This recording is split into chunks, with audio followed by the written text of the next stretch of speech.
എന്നോടൊരു സുഹൃത്ത് ചോദിക്കുകയുണ്ടായി, നിങ്ങൾ സ്ഥിരം പള്ളിയിൽ പോവോ? ഞാൻ പറഞ്ഞു, ഞാൻ സ്ഥിരം പള്ളിയിൽ പോവാറില്ല. ആ സുഹൃത്ത് എന്നോട് പറഞ്ഞു, ഞാൻ സ്ഥിരം പള്ളിയിൽ പോകുന്ന ആളാണ്. പക്ഷേ എൻ്റെ ഒരു കാര്യവും കർത്താവ് കേൾക്കുന്നില്ല. അപ്പോൾ ഞാൻ പറഞ്ഞു, അധികം പ്രാർത്ഥിക്കുന്ന ആളുകൾക്ക് വളരെ വൈകിയേ പ്രതിഫലം കിട്ടുകയുള്ളൂ. കാരണം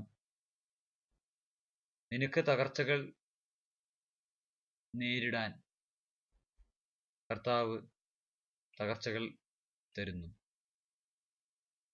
എത്രമാത്രം നീ കഷ്ടപ്പെട്ടിട്ട് കർത്താവിനെ വിളിക്കുന്നു എന്ന് കർത്താവ് പരീക്ഷിക്കും. ഓരോ മനുഷ്യരെയും പരീക്ഷിക്കുന്ന ഉപകരണമാക്കി നോക്കൂ.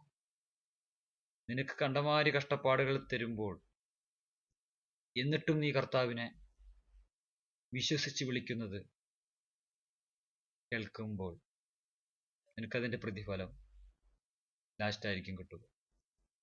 പിന്നെ അദ്ദേഹം പറഞ്ഞത്, തൊട്ടപ്പുറത്തെ വീട്ടിലെ ആളെ എന്ത് പറഞ്ഞാലും അത് നടക്കുന്നു. അദ്ദേഹം പുതിയ പുതിയ കടകൾ ഓപ്പൺ ആക്കുന്നു. അദ്ദേഹം കൊല്ലങ്ങളോളായി പള്ളിയിൽ പോയിട്ട്.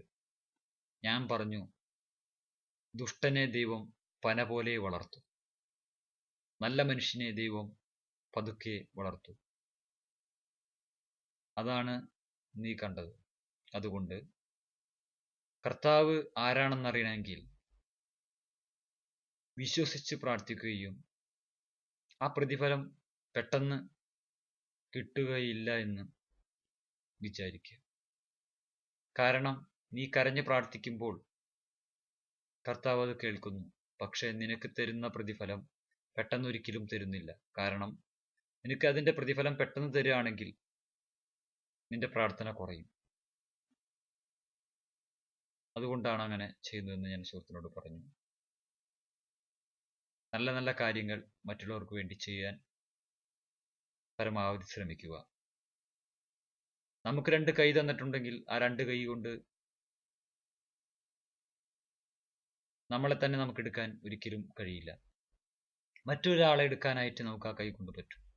അതുപോലെ മറ്റുള്ളവർക്ക് സഹായങ്ങൾ ചെയ്ത്